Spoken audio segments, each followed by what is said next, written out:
요새 저거 기침 감기가 많이 오죠. 이 바이러스가 조금 특별한 바이러스가 지금 움직여서 그래요. 그래 요새 이게 기침하면서 감기처럼 들어왔던 거 좀 오래 갑니다. 그렇지만 큰 문제는 안 생기니까 걱정하지 마라.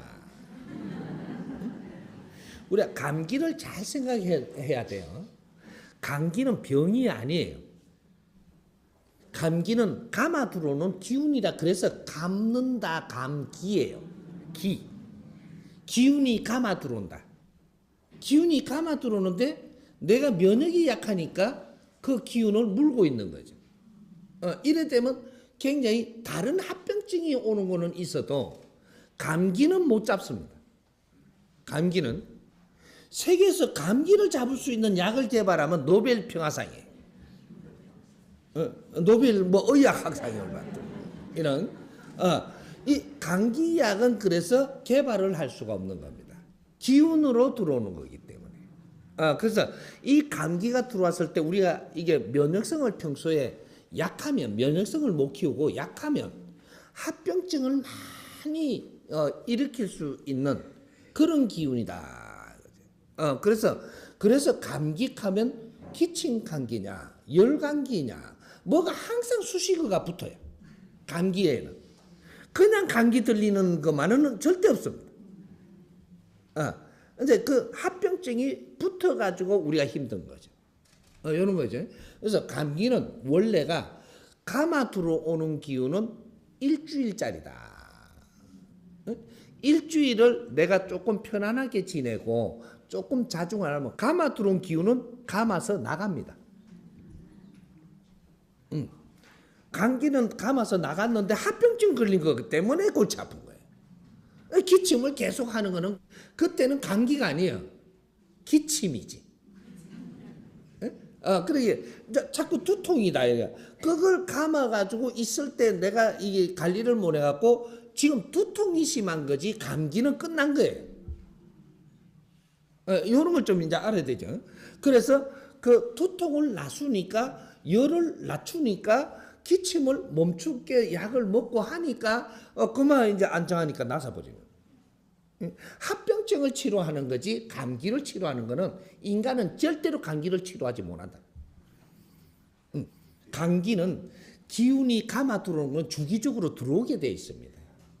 근데 평소에 우리가 얼마나 면역성을 키워놓느냐 요게 따라 갖고 합병증이 많이 일어나지 않고 쉽게 나갈 수가 있는 거죠. 근데 요새 좀 이런 것들이 조금 오면 왜 조금 자꾸 조금 힘들게 하는 거죠. 왜 그러냐? 이 사회가 힘들기 때문에 그래. 이 사회가 힘들고 이 사회가 아주 다양하고 복잡게 돼 있으면 바이러스도 복잡하게 와요. 근데 우리가 다양한 생각을 가지고 있는 이 사회에 오는 이 바이러스는 다양한 기운을 갖고 오고 다양하게끔 움직이기 때문에 우리가 면역성이 약하면 그게 애먹게 되는 거죠. 근데 요새는 뭔가 전에는 없던 게 많이 생긴다 그러죠. 우리가 그렇기 때문이에요. 인간이 어떻게 사느냐 따라 가지고 거기에 맞게끔 바이러스도 같이 성장을 해요. 근데 그런 바이러스를 성장형 바이러스를 내가 접하고는 내가 면역이 약한 거예요. 이러면 애먹죠. 이런 것들이니까 그러니까 우리가 그런 것들이 몸이 뭐 항상 건강을 생각하면서 좀 다스리는 거는 기본으로 해야 돼요. 그래서 우리가 그래서 체질을 알고 우리가 체질 음식도 먹고 체질에 맞게끔 행동을 하고 이런 걸 조금 많이 하게 되면은 면역성이 좋아집니다. 그게 우리가 소음 체질들은 평소에 인삼과 이런 그 보약과 뭐 이런 이 삼계탕을 자주 먹는다든지 이러면 이 면역성이 좋아지죠. 그래서 왜 이 수체질 소음 체질은 아주 이 기운이 낮고 항상 차고 이래 뭔가가 이렇게 소화도 잘 안 되고 뭔가가 좀 약해요. 기능들이 그리고 항상 낮단 말이죠. 낮으니까 올려주는 보양식을 먹어야 되는 거예요. 올려주는 기운을 돋궈줘야 된다. 이런 거죠. 수체질도 이렇게 돋궈줘야 되지만 목체질도 돋궈줘야 돼요. 태음체질들, 음체질이잖아요. 낮아서 음이. 그게 돋궈준다. 이게 또 태음체질들은 저 목체질이라 그러죠. 체격은 큰데 허해요. 그래서 보약을 한 번씩 먹이주면 굉장히 좋고, 그리고 평소에 우리 음식 중에 보약은 소고기입니다. 흰 못 쓰고 막 이러다가 소고기 먹으면 뻘떡일라 눈이 밝아지는 게 소고기도 약이 된단 말이죠. 누구한테는. 닭고기도 약이 되고 이런 식으로 토체질이 보양식을 먹어버리면 열이 안 그래도 속에 열이 많아서 이렇게 이런데 이게 떠가지고 일로 오거든요. 일로 와버리면 이제 이게 뭔가 트러블이 생기는 거죠. 열이 울로 받쳐버리면 이 두뇌 이게 머리에 열이 많이 오면 그러면 이 부작용이 생깁니다. 그게 그래서 항상 아플 때 열을 내리는 것부터 하는 거죠.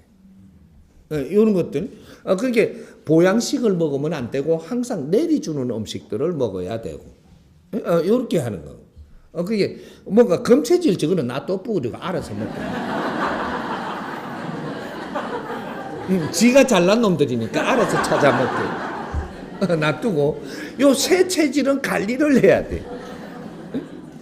그래서 요 이제 그 인삼 같은 거 왜 그 어릴 때 인삼하고 이렇게 보약 때리 줘가지고 잘 키운다고 머리 좋으니까 토치질 머리가 참 좋아요. 소양 체질이. 그러니까 잘 키우려고 막 보약 되잖아요. 보약 되니까 그거 먹고 머리 돌아부는 게 그게 토체질이에요. 그러니까 어릴 때 우리가 애를 놓으니까 푸른 똥을 많이 사는 애가 있잖아요. 설사하고 막. 그러기 저 소음 체질인데 거기에다가 이게 우유를 타 먹이는데 저 보리차에다 타 먹이는 거예요. 그럼 푸른 설사를 하죠. 이렇게 아무리 뭐 잘해도 소용없어요. 설사를 자락자락 하니까 아가 빼짝 말라보고. 근데 보리차를 딱 끓여가 맹우유를 딱 타죠. 맹물에. 그만 설사가 또 거쳐. 그만큼 우리가 체질에 맞지 않는 음식을 먹었을 때 일어나는 부작용. 이런 것들도 우리가 면역을 만드는데 굉장히 중요하고, 어릴 때 잘못 키우면은 그런 걸 모르고 키워버리면 그러면 이 애들 때 잡쳐버리니까 더 크지도 안 하고 병든 닭 마냥 이렇게 빼빼해가지고 그렇게 되는 거죠. 그래서 우리가 체질에 맞게끔 음식 먹는 것도 중요하고 그렇게 생활하는 것이 우리 면역을 키우는데 근본이다. 이렇게 인자는 지식사회고 홍익인간들이기 때문에 인자는 뭐가 사회를 알고 살아야 되고 자연을 알고 살아야 되는 게 근본이고, 그렇게 해서 면역들을 키워서 우리 몸을 튼튼히 잘 가꾸는 것도 이 사회를 위하는 것이다. 신들을 또 불편하게 하지 않고 조상들을 또 힘들게 하지 않는 거 우리가 할 수 있는 일이다 이 말이죠. 이해되죠? 네.